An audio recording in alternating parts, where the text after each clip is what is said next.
Nous vous protégerons.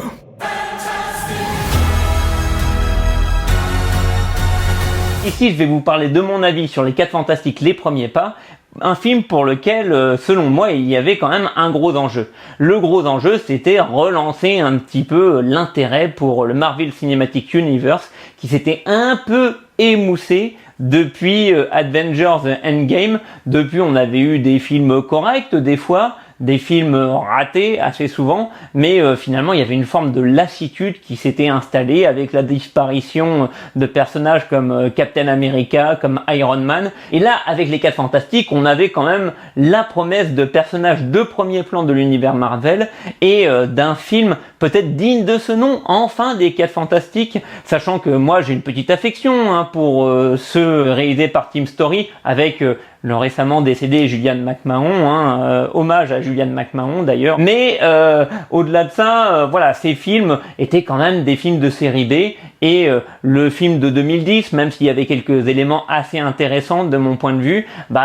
était pas complètement convaincant, dirons-nous. Est-ce que les 4 Fantastiques, les premiers pas, tient ses promesses? Eh bien, disons-le carrément, oui, c'est le meilleur film du Marvel Cinematic Universe depuis Avengers Endgame. Et je pense que tout le monde s'accordera pour le dire. Ceci étant dit, je dois reconnaître que dans un premier tiers, j'ai eu un peu peur pour la suite. Oui, j'ai pas été forcément passionné par la première partie de ces 4 Fantastiques. Alors, il y a quand même une bonne idée. La bonne idée, c'est de ne pas raconter à nouveau les origines, comme dans Superman, mais de prendre plutôt les personnages 4 ans après l'apparition de leur pouvoir, un moment donc où la famille est bien installée, et on a même Susan Storm Richards qui est enceinte, et donc a priori l'accueil assez proche d'un futur membre de la famille. Alors c'est une bonne idée, le problème c'est que ça donne lieu dans une première partie à un survol un petit peu de tous les événements qui sont déroulés dans la vie des 4 Fantastiques. Alors pourquoi pas, mais en fait on a l'impression de voir un petit peu des références pour les fans en fait sur des aventures bien connues des 4 Fantastiques dans les premiers jours de Stan Lee et Jack Kirby. En tant que fan, on peut se dire ouais, c'est chouette d'avoir ces références là, mais c'est pas suffisant. Et en tant que nouveau spectateur, on se dit oui, c'est intriguant, mais je comprends pas trop l'intérêt en fait. Donc pour moi, c'est un côté un petit peu le cul entre deux chaises, avec aucun vraiment spectateur satisfait, que ce soit les néophytes ou les connaisseurs. Finalement, il y en a ou bien trop peu ou bien pas assez. Donc voilà, à un moment, faut choisir. On a donc cette première partie qui met un petit peu en place les personnages et qui nous replace les 4 Fantastiques, qui est honnête mais pas faux folle en fait. On est sur quelque chose d'un peu mou à mon sens. Mais peut-être c'est parce que j'attendais en fait la suite, et la suite je l'ai eue, et là pour le coup ça a été vraiment coup de cœur dès l'arrivée du surfeur d'argent. Alors bon, l'arrivée du surfeur d'argent est assez classique, mais avec l'arrivée du surfeur d'argent, les 4 Fantastiques décident de partir dans l'espace. Et là, mais c'est joie quoi, je veux dire, en fait les comics c'est les aventures dans l'espace, les 4 Fantastiques c'est les concepts scientifiques, et tout ça on va l'avoir dans le film, et on va l'avoir dans le film avec en plus tout l'esprit de la famille. Et je vais le dire clairement, c'est le film Marvel qui m'a le plus ému depuis Avengers Endgame. Il y a un discours de Vanessa Kirby tout simplement génial en Susan Storm, qui va à un moment prendre la défense d'un des membres de sa famille, et là j'avais vraiment presque la larme à l'œil. Alors c'est peut-être facile, c'est peut-être les vibes familiales un petit peu, certains diraient sucrées, pour certains trouveront ça un peu neuneux. Moi j'ai marché à fond, et en plus on a dans un dernier acte les 4 Fantastiques qui vont se creuser les méninges vraiment pour mettre Galactus en défaite, et là on retrouve tout l'aspect que j'aime chez les 4 Fantastiques, le côté oui non mais il suffit pas de mettre un coup de poing pour défaire l'adversaire. Non, il faut vraiment trouver une stratégie en plusieurs temps, et de ce point de vue là, pour moi le deuxième acte et la conclusion des 4 Fantastiques, c'était parfait. Je trouve que voilà, c'est vraiment un grand film Marvel, un bon film Marvel. Alors est-ce que c'est un chef-d'œuvre? Non, peut-être pas. mais on a vraiment affaire à un bon film dans lequel on est de plus en plus investi. Et ça faisait longtemps qu'on n'avait pas eu ça dans un film Marvel, hein. Du côté de l'incarnation du personnage, je dirais que le point faible peut-être du casting, c'est Pedro Pascal, que j'ai trouvé un petit peu en retrait.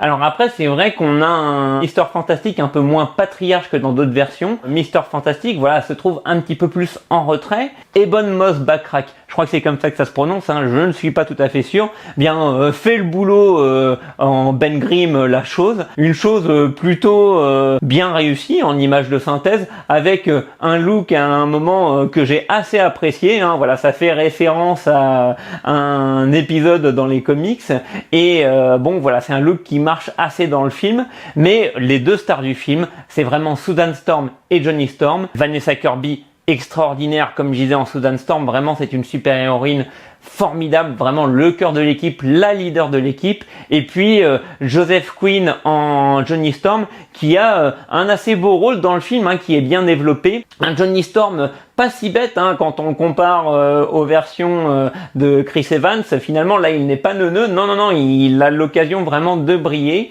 et on a un Johnny Storm, voilà, faut dire, après 4 ans d'aventure, finalement, qui a pris de la bouteille et de la maturité, et j'étais pas convaincu par ce côté un petit peu Johnny Storm qui n'était plus un playboy vendu avant le film, parce que je me disais quand même, est-ce que ça correspond à l'ADN du personnage? Et au final je trouve que ça correspond très bien à l'ADN du personnage. La mise en avant de Johnny Storm, ça tient au fait que le Silver Surfer est devenu une femme. Voilà, c'est Shalla-Bal et non plus Norrin Radd, son compagnon, le Silver Surfer, et ça fait sens par rapport à ce qu'on a dans le film, voilà, par rapport à l'arc dans le film. Et ça, je trouve assez bien trouvé, même si cette Silver Surfer est un petit peu sous-utilisée, mais voilà, c'est un personnage qui marche quand même, et Galactus est impressionnant au possible. Alors bon, c'est un peu dommage qu'il se balade dans New York, les rues vidées de New York, ou dans des décors un peu vides, sauf avec les 4 Fantastiques, des facilités